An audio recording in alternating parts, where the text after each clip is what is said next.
आज की ताजा खबर ये है कि यूएस मार्केट्स जो है कल 1.5% डाउन है। फिर वो डाउ जोन्स हो, एसएनपी 500 हो या फिर नास्डैक हो, सारे इंडाइसेस अराउंड 1.5% से नीचे गए हैं। कोई फंडामेंटल स्पेसिफिक रीजन है क्या? मुझे नहीं लगता ऐसा कोई रीजन है। दो I think Brent crude point of view से हम देखेंगे तो there is a positive news. कल जो $110 पर बैरल पे ब्रेंट के प्राइसेस थे, आज जब हम ये वीडियो बना रहे हैं $104 पर बैरल पे ब्रेंट क्रूड के प्राइसेस है। तो वहां पे $6 पर बैरल से प्राइसेस नीचे आए हैं। So this is a positive sign. दो इंडिया में पेट्रोल और डीजल के प्राइसेस बढ़ते ही जा रहे हैं। मुझे लग रहा है पीछे का जो बैकलॉग है वो कंपनीज भर के निकाल रही है। सो आशा करूंगा कि आने वाले समय में, बिकॉज अब क्रूड प्राइसेस थोड़े से कंट्रोल में नजर आ रहे हैं, जो बातें चल रही थी 130, 140, $150 पर बैरल की, वो होते हुए नजर नहीं आ रहे। सो होपफुली ये जो 50, 70, 80 पैसे की जो डेली राइज है वो आज नहीं तो कल शायद रुक जानी चाहिए। ऐसा एटलीस्ट करंट सिनारियो तो सजेस्ट कर रहा है। देखते हैं क्या करती है कंपनीज या फिर गवर्नमेंट। बाकी यूएस 10 ईयर जी से यील्ड की अगर हम बात करेंगे, so that yield is also at 2.36%। वहां पे भी ज्यादा कुछ चेंजेस हो नहीं रहे। तो ये भी एक पॉजिटिव साइन है कि थोड़ा सा स्टेबलाइज हो रही है। वो वोलेटिलिटी वहां पे होती है, नॉर्मली जीसेक में ऊपर नीचे चीजें होती है, तो उसी का इंपैक्ट सीधा सीधा मतलब मार्केट्स पे भी दिखता है और उसका कैस्केडिंग इंपैक्ट हमारे मार्केट्स पे भी हमें दिखना शुरू हो जाता है। सो दैट गेटिंग स्टेबिलाइज्ड और एज पर एक्सपेक्टेशन मूवमेंट मुझे लगता है काफी सही रहेगा। बाकी एसजीएक्स निफ्टी की अगर हम बात करेंगे तो जब मैं ये वीडियो बना रहा हूं अभी एसजीएक्स निफ्टी ओपन हुआ है 6:30 बजे, मतलब जो दिखता है तो वहां पे around flattish kind of opening हो सकती है इंडियन मार्केट्स की as of now. I don't know next 2 घंटे में, 2.5 घंटे में कुछ अलग न्यूज आएगी तो वी डोंट नो, बट अभी करंटली ये सजेस्ट हो रहा है कि flat to negative kind of opening markets, Indian markets दे सकते हैं। नाउ अगेन अगर ऑयल मार्केट पे थोड़ा सा ध्यान देते हैं तो रशिया ने इंडिया को बड़ा डिस्काउंट देने की बात की है अगर इंडिया रशिया से ऑयल लेता है तो। और वो जो डिस्काउंट है प्री वॉर, मतलब वॉर शुरू होने से पहले जो प्राइसेस थे $90 to $100 पर बैरल, उस पे $35 पर बैरल का डिस्काउंट रशिया ऑफर कर रहा है टू इंडिया। दो जो कॉन्ट्रैक्ट्स हुए हैं वो बहुत ज्यादा नहीं है, 15 मिलियन बैरल्स पर मतलब 15 मिलियन बैरल्स के ही कॉन्ट्रैक्ट्स हुए हैं टोटल, मतलब पर डे भी नहीं। हमें पर डे लगता है 5 मिलियन बैरल्स। सो बट उसके कंपैरिजन में बहुत ही छोटा सा ये एलोकेशन है। लेट्स सी कि इसको आगे लेके जा सकते हैं क्या, बिकॉज वेस्टर्न वर्ल्ड अगर आप बोलोगे, वो बोल रहे हैं कि अगर आप रशिया के साथ डील करते हो तो हम आप पे कोई सैंक्शंस नहीं लगाएंगे, ऐसा बोल दिया रशिया, मतलब यूएस ने या फिर अदर वेस्टर्न कंट्रीज ने। बट फिर भी वो बोलते हैं कि कुछ ना कुछ रेड लाइन आपने वहां पे रखनी चाहिए। कल भी आपने देखा होगा कि मिस्टर लावरोव जो रशिया के फॉरेन मिनिस्टर है, उनके आने से जस्ट 4 घंटे पहले यूके की फॉरेन सेक्रेटरी आई थी और उन्होंने अपना स्टैंड बहुत क्लियर किया था।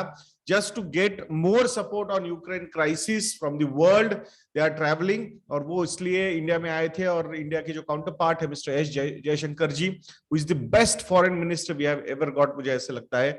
सो वो उनके साथ उनके डिस्कशंस हुए हैं। बट उसके बाद भी रशिया के फॉरेन मिनिस्टर के साथ जो डिस्कशंस चल रहे हैं specifically payments point of view, कि पेमेंट्स कैसे किए जाएंगे, बिकॉज पेमेंट्स पे ही तो सबसे ज्यादा सैंक्शंस लगे रशिया के साथ डील करने के लिए। So we are trying to find out rupee ruble का ट्रेड कैसे हो सकता है, कोई सेपरेट प्लेटफॉर्म पेमेंट्स के लिए हम निकाल सकते हैं क्या, क्या गोल्ड को भी इसमें कंसिडर किया जा सकता है for some kind of things. So let's see, आने वाले समय में हमें और ज्यादा क्लैरिटी आएगी hopefully from the government point of view. बाकी एक चीज ऑयल मार्केट रिलेटेड ही है, वो ये है कि जो बाइडन साहब जो है यूएस के जो प्रेसिडेंट है, उन्होंने अपने जो स्ट्रैटेजिक, देश के स्ट्रैटेजिक पेट्रोलियम रिजर्व से 1 million oil barrels, 1 million barrels per day का वहां पे release, up to $1 million per day का रिलीज प्लान किया है, ऑर्डर किया है। सो आई थिंक उसके वो भी एक बड़ा रीजन है कि क्यों वर्ल्ड मार्केट में ऑयल की प्राइसेस नीचे गए। Global oil prices are up by almost 40% in this last 2-3 months. तो वहां पे डेफिनेटली इन्फ्लेशन इज बहुत बड़ा प्रॉब्लम हो रहा है। और जिस तरीके से एक एग्रेसिवनेस वेस्टर्न वर्ल्ड ने दिखाया अगेंस्ट रशिया थ्रू सैंक्शंस, तो उसका कैस्केडिंग इंपैक्ट इमर्जिंग इकोनॉमीज पे, अदर इकोनॉमीज पे, स्पेसिफिकली ऑयल इंपोर्टिंग इकोनॉमीज पे पड़ रहा है।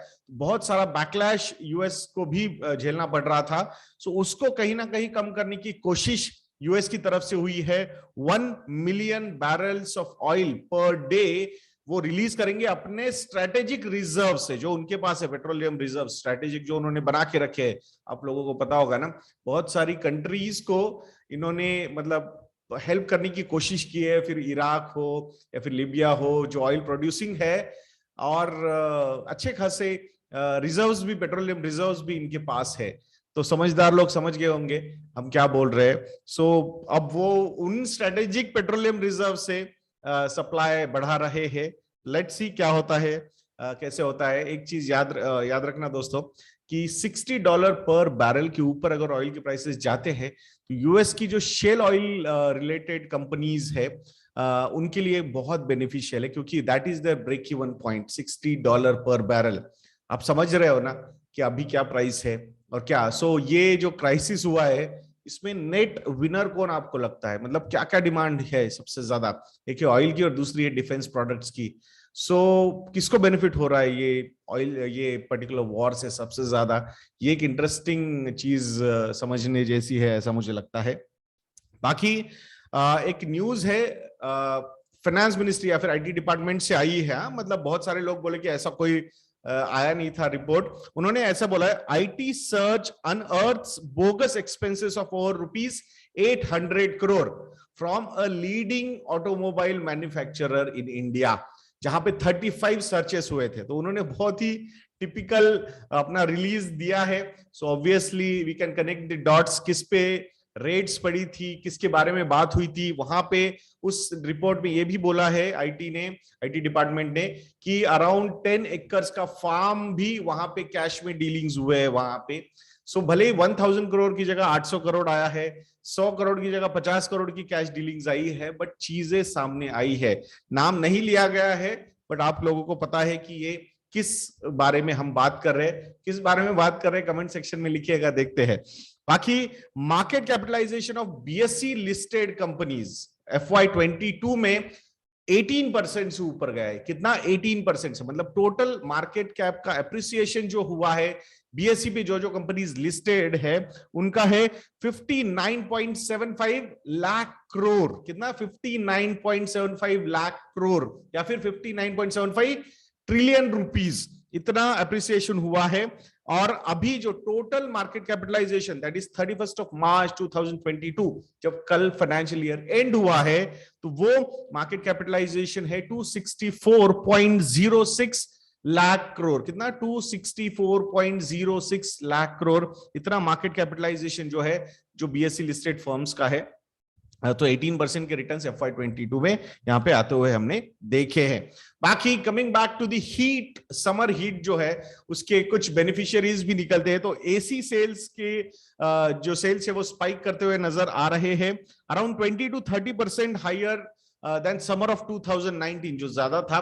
तो उसके कंपैरिजन में 20 से 30% ज्यादा एसी के सेल्स हुए हैं। Last 2 years Covid related problems थे, तो उसकी वजह से जो नई डिमांड थी कि भाई नए घर बिकने हैं या फिर ऑफिसेस में एसी लगने हैं, तो वो डिमांड लास्ट 2 साल में नहीं थी, तो वो वापस आती हुई नजर आ रही है। एंड दैट टू 2019 का जो समर था, जो पीक माना जा रहा था, उसके कंपैरिजन में 20 से 30% ये ग्रोथ हो रही है, सेल्स की ग्रोथ हो रही है। सो आई थिंक दिस, और ये मैं वॉल्यूम्स के साइड से बात कर रहा हूं, नॉट जस्ट अमाउंट। नहीं तो आप बोलोगे अरे इन्फ्लेशन बढ़ गया है तो इसमें कौन सी बड़ी बात है, तो वो नहीं, मैं वॉल्यूम्स पॉइंट ऑफ व्यू से बात कर रहा हूं। 20 से 30% एक्स्ट्रा वॉल्यूम्स, मतलब सेल्स वहां पे बढ़ रहे हैं। So it could be a big positive for the AC companies. तो कौन सी एसी कंपनीज आपकी रडार पे है, ये भी कमेंट सेक्शन में लिख के मुझे बताइएगा दोस्तों। बाकी रुचि सोया के एफपीओ के रिलेटेड भी एक न्यूज है। जो 3.6 टाइम सब्सक्राइब हुआ था वो अब 3.39 टाइम सब्सक्राइब हुआ है। तो नथिंग टू वरी, अगर आपने अप्लाई किया हुआ है तो ओवरऑल सब्सक्रिप्शन लेवल्स काफी अच्छे हैं रुचि सोया के एफपीओ में। और जो लिस्टिंग है, जो एटलीस्ट मार्केट में जो मतलब शेयर्स अभी अवेलेबल है उसके हिसाब से लिस्टिंग, या फिर जब भी ये शेयर्स आपको एलोकेट होंगे तो अच्छा प्राइस ही मिल सकता है। 5th अप्रैल को शायद एलोकेशंस आएंगे, किसको कितने शेयर्स मिलने वाले हैं। उसके बाद फ्री फ्लोट मार्केट में बढ़ने वाला है। तो याद रखिएगा कि जो फ्री फ्लोट कम था, क्योंकि 98.9% का स्टेक प्रमोटर्स का था रुचि सोया के एफपीओ में, अब वो स्टेक 81% तक जाने वाला है। सो मतलब 19% का फ्री फ्लोट अवेलेबल होगा। तो वहां पे बहुत सारा वॉल्यूम बढ़ सकता है और मार्केट के प्राइस में फ्लक्चुएशंस भी हो सकते हैं। शायद रियल प्राइस डिस्कवरी जो होने वाली है रुचि सोया में, वो पोस्ट लिस्टिंग होगी। तो इंटरेस्टिंग होगा ये वॉच करना कैसे चीजें होती है। दो, ये जो कैंसलेशंस हुए सब्सक्रिप्शन में, उसमें जो फॉरेन इंस्टीट्यूशनल इन्वेस्टर्स या एफपीआईज थे, उन्होंने, एंकर इन्वेस्टर की बात नहीं कर रहा हूं, फॉरेन इंस्टीट्यूशनल इन्वेस्टर्स और एफपीआईज की बात में कर रहा हूं, तो उसमें से 97% बिड्स जो है उन्होंने कैंसिल किए। कितना? 97। एंड दैट्स व्हाई 3.6 टाइम्स से जो सब्सक्रिप्शन था वो 3.39 टाइम्स तक नीचे आया है। नथिंग टू वरी, 97% एफआईआईज की इन्वेस्टमेंट से उन्होंने विड्रॉ किया है। सो डोंट वरी, बाकी डिमांड जो थी इंटैक्ट थी, तो इसलिए listing should be good compare to जो प्राइस थी 615 से 650। बट उसके बाद मुझे लगता है 2 से 3 महीने में अच्छी खासी प्राइस डिस्कवरी आ सकती है वापस, जब एंकर इन्वेस्टर्स का लॉक इन खत्म हो जाएगा। आई थिंक उस वक्त पे रियल प्राइस डिस्कवरी शुरू हो जाएगी, क्योंकि वो रियल फ्री फ्लोट मार्केट में आ जाएगा at that point of time. बाकी गवर्नमेंट ने अपना बोरोइंग प्लान डिक्लेयर किया है और गवर्नमेंट ने बोला है कि जो 14.31 लाख करोड़ रुपीस की बोरोइंग, वो जिससे जो इशू करते हैं ना गवर्नमेंट सिक्योरिटीज, तो वहां से जो करने वाले हैं उसमें से 59%, ऑलमोस्ट 8.5 लाख करोड़ रुपीस की बोरोइंग जो है वो अप्रैल से लेके सितंबर तक करने वाले हैं। इट मींस कि जो एग्रेसिवनेस है स्पेंडिंग पॉइंट ऑफ व्यू से, जो गवर्नमेंट ने स्पेंडिंग का बजट दिया था 7.5 लाख करोड़ रुपीस, वो कैपिटल मतलब पब्लिक स्पेंडिंग करना चाहते हैं। सो कैपेक्स, आई थिंक दैट वो थोड़ा सा अपफ्रंट ले रहे हैं, पैसा उठा रहे हैं। उसी का इम्पैक्ट गवर्नमेंट सिक्योरिटीज के यील्ड्स ऊपर जाने में हुआ है, बिकॉज इतना पैसा अगर मार्केट से बोरो किया जाएगा तो definitely some kind of high interest rates will be given, and that's why कल 10 ईयर जिसे yields went up by 6 basis point. So overall I think एक इंटरेस्ट रेट बढ़ने के भी चांसेस है, रेपो रेट भी बढ़ सकता है, उसका भी इम्पैक्ट जीसेक पे होगा ही होगा। So I think in a way yields can go up, but government का स्पेंडिंग डेफिनेटली इकोनॉमिक एक्टिविटी को सपोर्ट करेगा और उसका पॉजिटिव इम्पैक्ट जीडीपी पे एंड ओवरऑल मतलब उसकी इकोसिस्टम पे भी अच्छा होगा। So let's see. बाकी रिलायंस की तरफ अगर मुड़ते हैं तो रिलायंस ने अपना जो टेक ओवर है, ऑलमोस्ट 900 स्टोर्स उन्होंने टेक ओवर किया out of 1500 from Reliance future retail, तो वो डिफेंड किया है और उन्होंने बोला है कि हमने अभी तक 4,800 करोड़ रुपए का सपोर्ट किया है फ्यूचर रिटेल को। कितना? 4,800 करोड़ रुपए का। उसमें से 1,100 करोड़ रुपए का जो सपोर्ट है, जो उनके पेंडिंग लीज रेंटल्स थे वो पे करने में किया है, और 3,700 करोड़ रुपीस का जो सपोर्ट है वो वर्किंग कैपिटल नीड्स को कंप्लीट करने में किया है। और जिस तरीके से ओवरऑल लीगल बैटल चल रहा था, सो उनका इतना बड़ा इन्वेस्टमेंट, 4,800 करोड़ रुपए का इन्वेस्टमेंट, तो ऑब्वियसली जो भी वो सेफगार्ड करने के लिए उनको जो सही लगा उसके हिसाब से उन्होंने ये सारी चीजें की। इंटेंशन और उसके अलावा और कुछ नहीं था, ऐसा उनके लेटर से तो एटलीस्ट समझ में आ रहा है, जो बाहर आया है। 8 मार्च को लिखा था बट अभी बाहर आया है। सो ओवरऑल देखते हैं कि कैसे ये चीजें अनफोल्ड होती है आने वाले समय में, बट एक विनर तो समझ में आ ही रहा है यहाँ पे कि रिलायंस रिटेल ही शायद निकलता हुआ दिखेगा। अब फ्यूचर रिटेल पे या फिर जो पहली डील थी उसको कैसे ऑनर किया जाता है, वो सारी चीजें देखनी होगी। अदरवाइज फ्यूचर ग्रुप के शेयर होल्डर्स और बैंकर्स जिन्होंने लेंड किया है फ्यूचर ग्रुप को, दे क्या मतलब नेट लूजर्स वही निकल सकते हैं अगर ये डील वैसे जैसे एग्री हुई थी वैसे नहीं होती है तो। सो देखते हैं, आशा करेंगे कि जैसे डील तय हुई थी वैसे ही हो जाए तो शेयर होल्डर्स भी बच जाए एंड मेजरली जो एनपीएस क्रिएट होंगे वो भी नहीं होंगे। So let's see. अदरवाइज आप डेली देख रहे हो ना कोई फ्यूचर ग्रुप की कंपनी डिफॉल्ट कर रही है लोन रीपेमेंट में, and that's how the NPAs are growing. So दोस्तों, 6 लाख सब्सक्राइबर्स हमने यदना इन्वेस्टमेंट एकेडमी के चैनल पे क्रॉस किए हैं, तो यही वो माइलस्टोन सेलिब्रेट करने के लिए हमने थैंक यू ये प्रोमो कोड लॉन्च किया है, THANKYOU। ये प्रोमो कोड अगर आप यूज करोगे तो highest ever discount of 55% on our model portfolio subscription आपको मिल सकता है। तो वहां पे 11 मॉडल पोर्टफोलियोज है, मात्र 4500 रुपए में ये सब्सक्रिप्शन आप ले सकते हो। प्लस अगर स्टॉकोमीटर प्लस एंड फंडोमीटर अगर आप सब्सक्राइब करते हो तो discounts can go up to 60-65%। Also combo offers में 3 साल के सब्सक्रिप्शंस भी अवेलेबल है। आशा करूंगा आप जरूर हमारे रिसर्च प्रोडक्ट्स को सब्सक्राइब करोगे और आपका जो प्यार है, आपका जो ट्रस्ट है हम पे ऐसे ही बना रहे, ऐसी हम आशा करते हैं। वीडियो को लाइक करना, शेयर करना और चैनल को सब्सक्राइब करना मत भूलना दोस्तों। नेक्स्ट वीडियो में मिलते हैं। जय हिंद।